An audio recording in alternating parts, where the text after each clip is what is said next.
G'day guys, how are you? There's no doubt in my mind, the biggest winners from our club point of view I'm talking about here, the biggest winners out of Saturday night wasn't the fans, or even the players or the coaches. I think the biggest winners out of Saturday night was the Carlton PR machine, and I honestly believe that. And that might sound cynical and negative, and people will say, "Oh, why don't you go support someone else? You're never happy." Well, I kind of did. Like, we won a game of football on Saturday night, and I kind of tuned into the Collingwood Fremantle game on Sunday, and that's what football's all about, as far as I'm concerned. There's two teams who are well and truly into this season, up to their necks, playing this unbelievable game at the MCG. And here's me sitting there on a Sunday afternoon cheering so loudly for Fremantle, okay? And I didn't get anywhere near that energy level on Saturday night cheering for my football club, but I was screaming for Fremantle against Collingwood on Sunday, because that's what it's about. And that just shows you the passion of the game in regards to, I don't want Collingwood to do well. But that's just jealousy. That's just being envious of a team that's got their act together, a club that's got their act together. And here we are, okay, kind of like, I don't know, just getting it, just being hit right between the eyes again. Falling well below expectations in 2025, well below expectations. And I'm not quite sure how you can leave that game and be sitting here on a Monday just feeling good about our football club. I really don't. And if you are, this is the way I see it. You know, I think the biggest winners out of that is not necessarily us, the fans, or the players, or the coaches, but the Carlton PR machine. The Carlton PR machine, which went into overdrive, and I reckon they've struck gold, absolute gold, and full credit to them. It's a strategy that I think has worked and will work, and will probably continue to work over the course of the next 4 to 5 weeks and moving into the pre-season. But I'm not being fooled by it. I certainly aren't at all. And I'm not asking you not to be positive about the future. It's not about that. It's just, I don't know. I don't even know if it sits that well with me. But after the Collingwood loss, right, a few weeks back now, which was awful, and we've had more games this year that have been just so bad. But the Collingwood game in particular, at that time, there was so much discontent amongst the supporter base, threatening to not renew memberships, to walk away from the club. And there's no doubt the Carlton PR machine went into overdrive to just try and settle it down a bit and potentially get these supporters back on board. And there was really only one way that they could do it, but it needed to be sort of careful. And that was some, after the Collingwood loss, that was some re-signings. Because we have so many players out of contract. But you imagine after the Collingwood game, if they'd decided to sign Jesse Motlop, who's out of contract, could you believe what would have been the response there if they decided to go, okay, we're re-signing Orazio Fantasia for a year, or Alex Kincotta for 2 years, or Brody Kemp for a year, or we're giving Mitch McGovern a couple of years. Like, you imagine, but they said no. Okay, let's subtly focus now on the future, and what better 3 players to make an announcement early in the week after the Collingwood loss, and this is July the 8th, was to sign 3 boyhood blues. 3 boyhood blues. 3 emerging defenders. 3 young re-signings. Matthew Carroll, a boyhood blue. Lockie Cowan, a boyhood blue. Harry O'Farrell, a boyhood blue. Okay, and then 2 days after that, they re-signed a veteran, Nick Newman, who hasn't played for the whole year but is a fan favourite. So it's just a perfect little sort of snapshot into the thinking of the club. And then 2.5 weeks later against Melbourne, all three of those players, including Ashton Moyer as well, and I've got no doubt they'll cash in this week. Ashton Moyer might even win a NAB Rising Star nominee. Okay, he is due for a contract extension, and that could happen this week, and they'll just cash in. They'll cash in on this.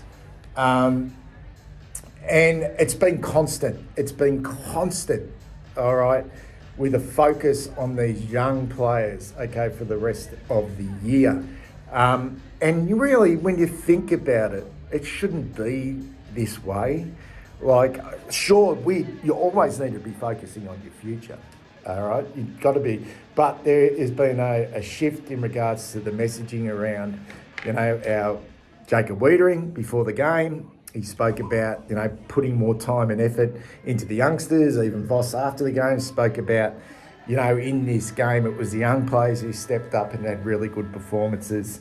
And it just, I don't know, it just, I can see it already. Like, I just see it already. And I'm not asking fans to jump off. I'm not asking fans not to renew their memberships, because I'll be renewing my membership, like I always will. But it's not necessarily about, I suppose, the rusted on fans. They're always going to be there. They're always going to be there. They're always going to sign up, because it's kind of in your blood. It's more the fans that have just kind of just walked away. It is those fair weather supporters, and people are entitled to be fair weather. That's the ones they're really targeting once again, and once again we're having the wool pulled over our eyes somewhat, but there needs to be a balance with that, because all the young players actually played well on Saturday night. They really did. They played really well. I'm not saying they played outstanding, but they all had a significant impact on this game and this result. But, oh my God. And it's funny too, because while we're doing that, while we're now in this mode of going, oh, look what we've got. We've got Matthew Carroll. We've got Lockie Cowan. We've got Harry O'Farrell. We've got, like, Cody Walker, who hasn't even played a game yet and is not due to be drafted until next year. Or we've got Harry Dean coming through, and Jagger Smith will be back next year. We're a mile off. Like, we are still a mile off. And we don't know what the future's going to hold. Like, we just don't know. It's all speculation now in regards to, whether this can turn around quickly, or whether it's going to take a long time, or what. It's just...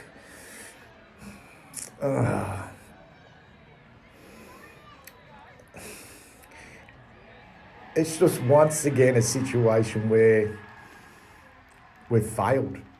We've failed again. We've failed again.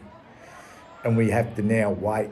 Like, we just, once again, that team, that club is in waiting mode. Like, we're just in that waiting mode again, and we're going to get this kind of rhetoric of our futures, we're pumping this, our future's bright. And it shouldn't have been that way. It should not have been that way. And when I jumped in the car after the game, relatively sort of, I don't know about happy, but yeah, like, I thought it was a positive performance because of those young players, because they'd all performed so well. I put the radio on, and there's Richmond over in the west. Right at that point in time, you jump in your car and you want to turn the radio on just to get a little bit of talkback radio in regards to our performance.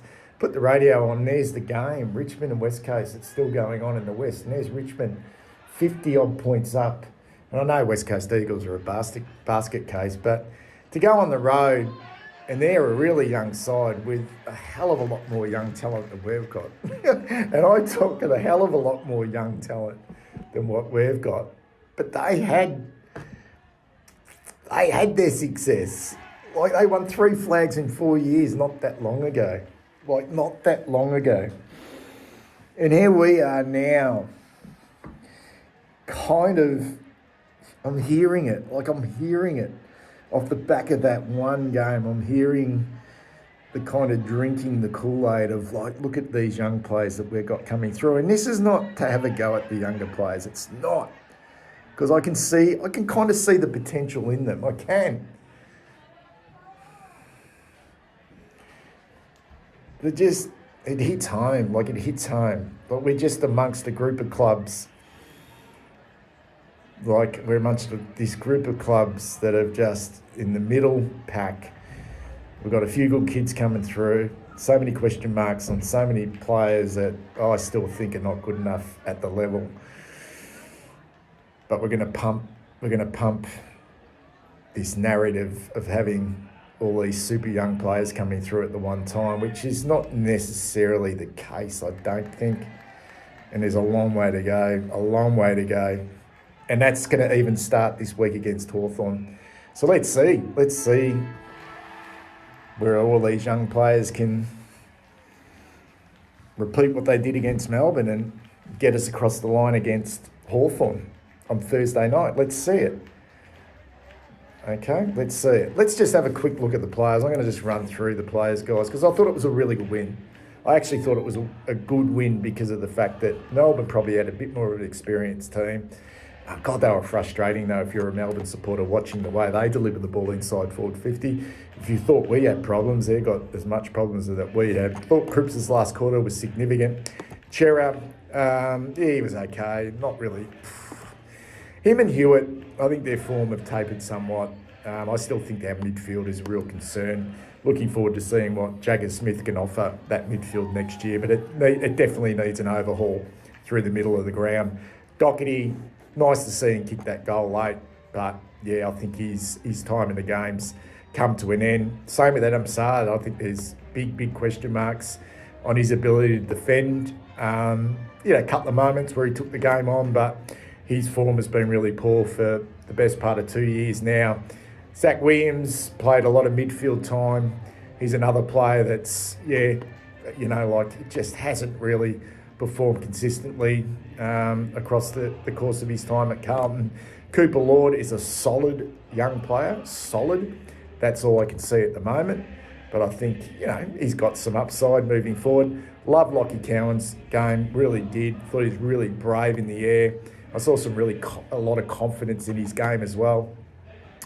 And potentially some leadership. So actually thought he was really good. Curnow worked hard. I think that's probably a bit of a reward for Charlie Curnow. I don't think his last couple of weeks, although he hasn't hit the scoreboard, have been as bad as what many have thought. So he kicked 3, got up the ground. I thought he was quite unselfish as well. Carroll was good. Must admit, even though he only had the 15 touches, I thought he took the game on, and to see him drift forward and kick that goal, I think there's something to work with there with Matthew Carroll. Ollie Hollins, thought he had a quietish game, compared to what he's produced over the last few weeks. Tom De Koning, it's funny, isn't it, when he took that game-saving mark, and what a ripper it was. I don't know if anyone just sort of sat there and go, well, we're not going to see that. Okay, we're not going to see that moving forward. We're probably going to be left with Mark Pitnet and Hudson O'Keefe, who I don't think Mark Pitnet's, I don't think he's anywhere at the level that's required. You don't need the best ruckman in the competition to be a contender, but I still don't think Mark Pitnet's good enough. And there's still a hell of a long way to go with Hudson O'Keefe as well. Thought it's the best game I've seen Jacob Wiedering play from a leadership point of view. Thought he was outstanding. Moya, lot to like about his game. 4 goals, 11 touches, 6 goal assists, score assists, sorry. Yeah, I think he's shown a fair bit since he's come back into the team. Fogarty hardly sighted. O'Farrell, had a good job. Had a good job on a younger Melbourne player. I can't think who it was. It was who was it? It was that big gangly looking dude who couldn't kick the ball. He just kept he kicked the goal in the last quarter. Number 21. What was his name? Help me out here. Oh, Matthew Jefferson. Jefferson's airplane. He had the job. Yeah, and he look. I think he's going to be an okay player too. Okay, but Jesus, still a long way to go with Harry O'Farrell, isn't there? You're going to get those dips in form. But yeah, there's a bit to like. Motlop started okay, but just drifted out of the game. Flynn Young, sort of almost little bits and pieces. He's still well off the pace at this level, well off the pace. But there's bits and pieces where he's involved, like a couple of really good sort of smothers and intercepts just by hand, tapping the ball forward. He's a smart player, but he needs some work with him. So I'm not giving up on Flynn Young. I think a couple of little signs there which were okay. Look, Pitnet's honest, but they were well beaten by Max Gawn. Loved Francis Evans' first quarter and shows a lot of heart and a lot of toughness, Francis Evans. He's much maligned. Maybe he won't be there next year, but I really like him. Maybe not from a footballing point of view, but just, I don't know, there's something about Francis Evans that I really like. Will White quiet. Corey didn't do a lot when he came back on. Anyway, guys, that's the way I see it. Carlton PR machine, job well done.